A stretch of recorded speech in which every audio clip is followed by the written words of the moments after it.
Halo ayah bunda, pernah nggak sih merasa bingung waktu si kecil tiba-tiba rewel? Rasanya kita udah coba semua cara, tapi kok ya masih nangis aja? Nah, hari ini kita mau coba bedah bareng-bareng. Apa sih sebetulnya yang ada di balik kerewelan mereka? Ini dia nih pertanyaan sejuta umat para orang tua, ya kan? Tiba-tiba marah, nggak mau makan, nangis tanpa sebab yang jelas. Duh, pusing banget. Kita sering mikir, ini anak kenapa sih? Apa yang sebetulnya terjadi di kepala mungil mereka itu? Nah, ini dia jawabannya.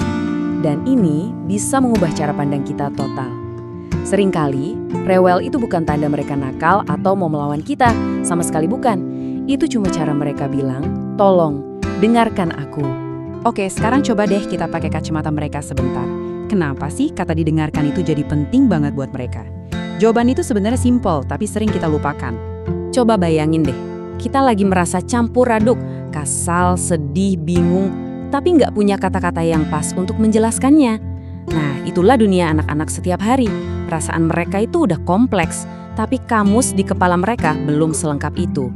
Jadi ya, tantrum dan rewel itu sering jadi satu-satunya cara mereka buat berteriak, "Ayah bunda, ada yang nggak beres nih, aku butuh bantuan."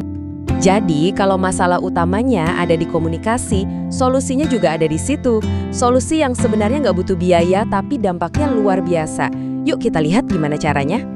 Kuncinya cuma satu, sabar. Saat kita bisa berhenti sejenak dari kesibukan kita, menatap mata mereka, dan benar-benar fokus, saat itulah kita sedang membangun sebuah ruang aman. Di dalam ruang itu, mereka jadi berani untuk coba cerita walaupun kata-katanya berantakan. Mereka tahu mereka nggak akan langsung dihakimi atau disuruh diam. Wah, kalimat ini tuh dalam banget ya artinya. Karena mendengarkan itu bukan cuma soal menangkap suara pakai telinga. Mendengarkan itu adalah cara kita bilang ke mereka, perasaan kamu itu penting. Kamu itu penting buat ayah dan bunda. Dan dari sinilah fondasi kepercayaan diri mereka dibangun. Pada akhirnya, ya ini yang mereka cari. Bukan mainan mahal, bukan izin untuk nonton TV lebih lama. Mereka cuma butuh pengakuan. Pengakuan bahwa apa yang mereka rasakan dan pikirkan itu nyata, berarti, dan didengar oleh orang yang paling mereka sayangi di dunia, kita. Oke, teorinya udah dapet nih. Sekarang gimana praktiknya? Saya mau ajak Anda semua untuk sebuah tantangan super simple yang bisa langsung dicoba hari ini juga. Gak lama kok, tapi efeknya bisa luar biasa.